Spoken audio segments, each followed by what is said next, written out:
La Primera Guerra Mundial comienza el 28 de julio de 1914. El conflicto termina 4 años después, el 11 de noviembre de 1918, con la victoria de la Triple Entente. ¿Pero cómo se llega a tal enfrentamiento? Para entender el origen de este conflicto internacional, tenemos que ahondar en sus causas económicas, imperialismo, nacionalismo, alianzas militares y producción de armamento. El desarrollo de la Segunda Revolución Industrial, producida a finales del siglo XIX y principios del XX, cambió el panorama económico mundial. La aparición de nuevos sectores productivos, el uso de nuevas fuentes de energía o la creciente globalización económica permitieron el surgimiento de nuevas potencias industriales. Estos países competían con las potencias ya existentes, Gran Bretaña, Alemania y Francia. A principios del siglo XX, Gran Bretaña y Francia eran los países que más colonias poseían. Alemania se convierte en una gran potencia económica, pero su poder imperialista era mucho menor, por lo que pretende conquistar nuevos países. Francia y Gran Bretaña intentan impedir esta estrategia. El nacimiento de nuevas potencias mundiales, como Estados Unidos y Japón, complica la situación internacional, ya que estos países tienen sus propios planes de colonización. Entre 1904 y 1911 se produjeron dos incidentes importantes que influyeron en el comienzo de la Gran Guerra.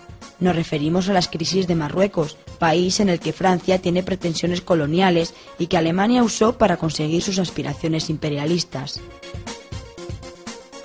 Durante el siglo XIX y principios del XX se produjeron importantes cambios en el mapa político internacional, propiciados por ideologías nacionalistas y llevados a cabo con carácter bélico. En ellos intervinieron otros países con intereses en tales regiones. En el siglo XIX, gracias a la reunificación de territorios, surgieron estados como Italia y Alemania. Otros se disgregaban, como el Imperio Otomano, y otros estados luchaban por recuperar regiones que les habían pertenecido. Esta compleja situación se vio agravada por el afán colonialista de las grandes potencias mundiales, lo que provocó alianzas militares y una gran urgencia en la producción de armamento. A finales del siglo XIX, Alemania es quien tiene la superioridad dentro de Europa. Bismarck, su canciller, pone en práctica una política de aislamiento a Francia. Su sucesor, Guillermo II, radicalizó esta política intentando rivalizar también con Gran Bretaña. Esta situación tensó aún más las relaciones entre las potencias mundiales, propició las alianzas político-militares. Las más importantes y rivales en la contienda fueron la Triple Alianza y la Triple Entente. La Triple Alianza fue promovida por Bismarck y se creó en 1882. La formaban Alemania, el Imperio Austrohúngaro e Italia. Al empezar la guerra, se unieron otros países, como fue el caso de Turquía y Bulgaria. Italia acabó adhiriéndose al bando contrario por no cumplir los compromisos pactados, declarándose neutral al principio de la contienda. La Triple Entente se creó en 1907 y la formaban Gran Bretaña, Francia y Rusia. Más tarde se unió Serbia. Durante la guerra se incorporaron países como Japón, Bélgica, Italia, Rumanía, Portugal, Estados Unidos, Grecia o China.